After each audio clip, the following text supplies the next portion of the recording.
السلام علیکم ورحمۃ اللہ وبرکاتہ۔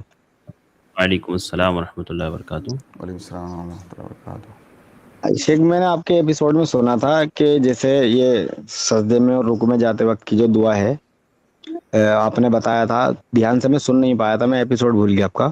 اس کے اندر آپ نے یہ جی بتایا تھا کہ سبحان ربی العظیم ایک بار پڑھنا یہ جو ہے ضروری ہے، تو جیسے میں اس کو نہیں پڑھتا تو میری نماز ہو جائے گی اس طرح سے؟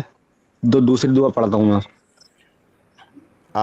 کون سی دعا پڑھتے ہیں اس میں رکوع میں؟ سبحانک جی، یہ سبحانک اللہم ربنا وبحمدک اللہم اغفر لی، اس رکوع میں اور سجدے میں دونوں میں پڑھتا ہوں شیخ۔ نہیں، آپ پہلے سبحان ربی العظیم پڑھیے، کم سے کم ایک بار، 3 بار، 5 بار، 7 بار، جتنی بار آپ پڑھ سکتے ہیں، لیکن کم سے کم ایک بار سبحان ربی العظیم پڑھیے۔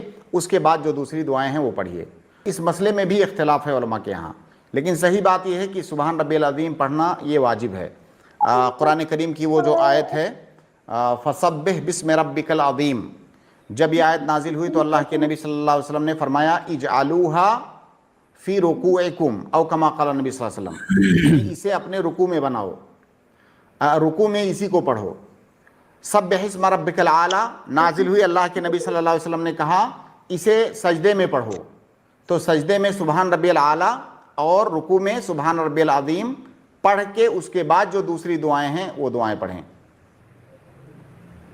جی ٹھیک ہے۔